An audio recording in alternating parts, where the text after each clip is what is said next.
Ito yung dating unlimited issue na motor pero makalipas lang yung 2 linggong pagpapapogi ko, malapit nang maging itsurang brand new. Medyo matrabaho lang talaga gawin pero solid naman kapag ganito yung resulta.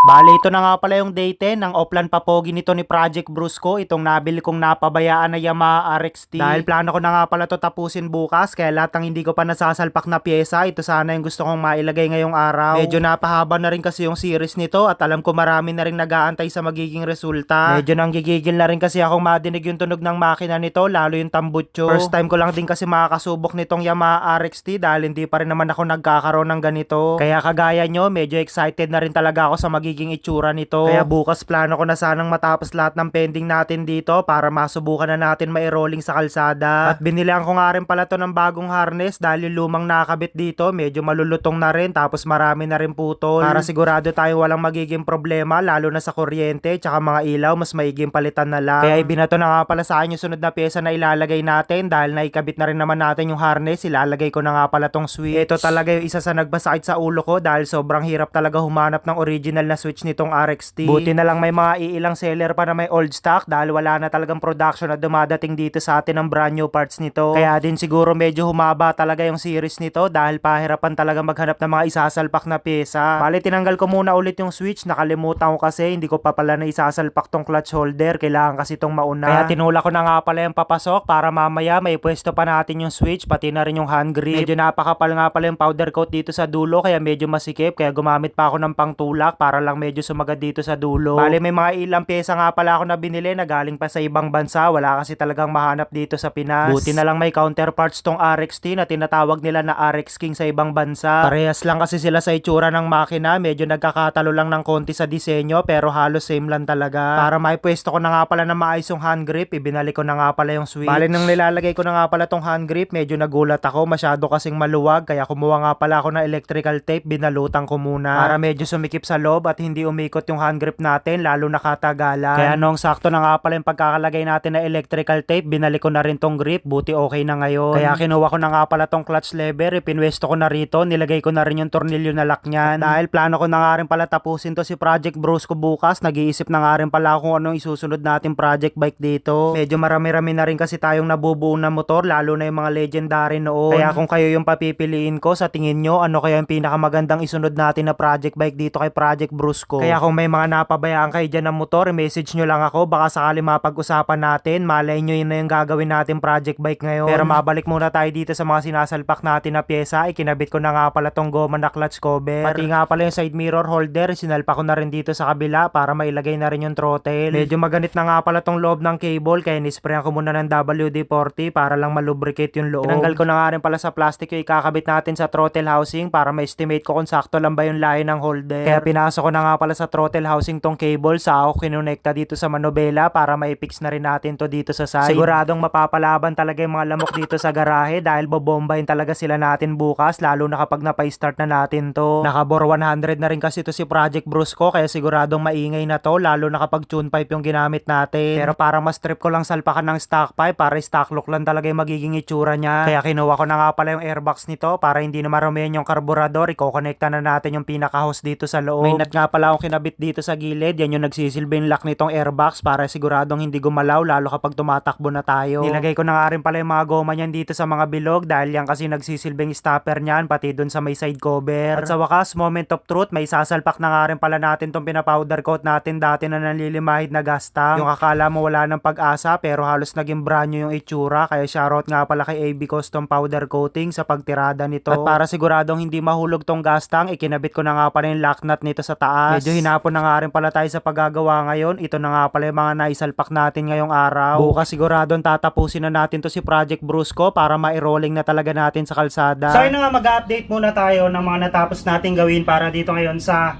day 10 ito ni Project Brusco. So kagaya nga ng nakita nyo kanina, tingin ko 80% na ng mga pyesa nito ay nasalpak natin. Pwera lang dito sa upuan, yung brake pedal, yung footrest, yung kambyuhan, tsaka yung brake arm dito sa harap. Nag-focus kasi tayo dito para may lagay na nga natin tong tangke, tsaka yung harness, tsaka tong mga cable dito sa harapan. So tingin ko isang video na lang to, tatry natin tapusin bukas para makita na rin natin yung magiging final looks niya dahil medyo humaba na rin yung serye nito, kaya abangan nyo yung magiging final look sa itsura nito ni Project Brusco. Then ayun nga, bago nga pala natin tutuluyang tapusin, konting update lang uli para dun sa ipapamana ko sa inyo na Honda Wave 125. So sa mga magre-recharge dito sa laro na ipapakita ko sa inyo mamaya, yun yung mga bibigyan natin ng chance na mamili kung sino yung gusto nilang iuwi, kung si Project Kalikasan or si Project Bilog. Kaya sa mga gustong makapili, syempre pinakamaganda niyan ay mag-recharge kayo. So para makita nyo kung anong laro yung sinasabi ko, check nyo lang dito sa baba, right? So yun nga, para magkaroon nyo kayo ng chance dun sa Wave natin, ang kailangan nyo lang gawin ay i-download nyo lang tong Masaya Game tapos i-install nyo. At kung bago lang kayo dito, tong register lang pipindutin mo. Yan, lagay mo lang yung number mo, password. Pag okay na yan, pag may account ka na, punta ka na dito sa login. So ito yung makikita nyo mga laro dito sa Masaya Game. Literal na masaya kasi marami kayong pagpipilian. Tapos ito yung sinasabi ko, dapat mag-recharge kayo kahit pinaka minimum, ayan, yung pinaka mababa rito kahit 100, pwede na yan. So basic lang to, pipili ka lang dito sa baba kung magkano yung gusto mong ilagay. Tapos dalawa lang pagpipilian mo kung Dragon or Tiger. Dahil kapag tayan lumabas, balik taya lang naman yan. So barya lang, try tayo dito sa Dragon. So dito mo naman makikita sa taas kung panalo ka. Tapos dito, dadagdag sa gold coins mo yan.